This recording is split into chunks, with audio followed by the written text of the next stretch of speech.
le majestueux Saint-Laurent. On l'oublie parfois, mais il serait un peu moins majestueux sans tous les petits et grands cours d'eau qui s'y déversent. En provenance des terres habitées, ceux-ci peuvent aussi déverser des polluants dans le fleuve, d'où l'importance de surveiller la qualité de leur eau. Parmi ces affluents, il y a la rivière Beauport, qui se jette dans le fleuve à l'est de la ville de Québec. Je m'appelle Tiffany Rivière, je travaille pour le groupe d'éducation et d'éco-surveillance de l'eau, aussi appelé le G3E. On est un organisme en environnement basé à Beauport. Et puis notre principale mission, ça va être de créer un engagement citoyen pour impliquer les gens dans la protection de leurs cours d'eau, puis les faire participer activement à la préservation justement. Activement? Voilà justement que s'activent les élèves du Collège François de Laval de Québec. En ce matin de printemps, ils viennent prêter main forte au G3E pour mener des analyses sur la rivière Beauport. Après avoir reçu les instructions et avoir enfilé les vêtements d'usage, on part vers la rivière avec le matériel.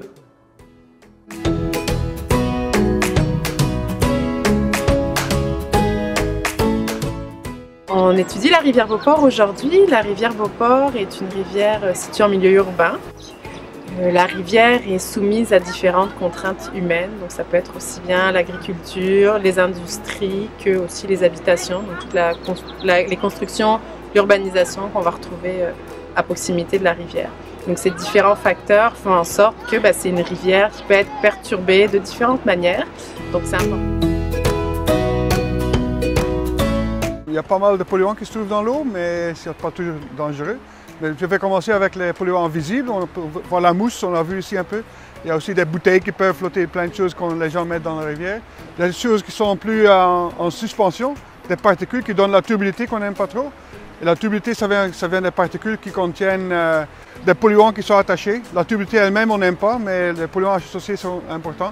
Il peut y avoir des pathogènes, des métaux lourds, des hydrocarbures, du pétrole qui peut attacher, qui va se déplacer. Puis il y a aussi dans l'eau dissous, il y a pas mal de polluants aussi qui peuvent se trouver là-dedans.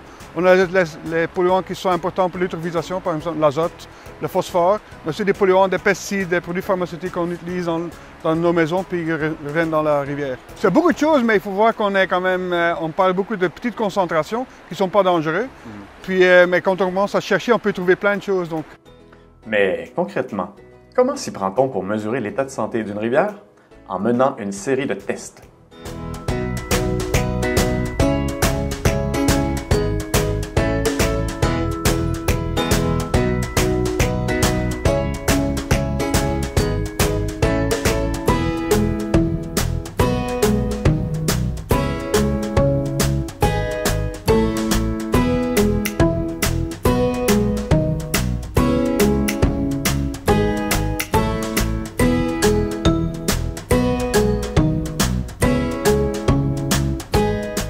Les macroinvertébrés benthiques sont des petits organismes qu'on peut voir à l'œil parce que c'est macro.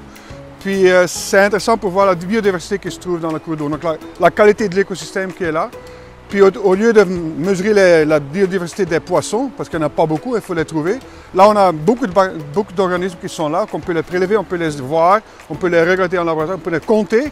Puis ce qui est important, c'est qu'on peut voir la diversité des organismes. Il y a des organismes qui sont très sensibles à la pollution. Si on les trouve, on est content parce que ça veut dire que la qualité est bonne.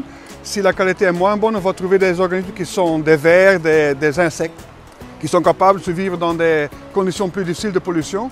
Si on en trouve beaucoup, ça veut dire quand même que la qualité de l'eau n'est pas très bonne et il faut peut-être regarder ce qu'on peut faire avec. Alors, en santé, la rivière Beauport?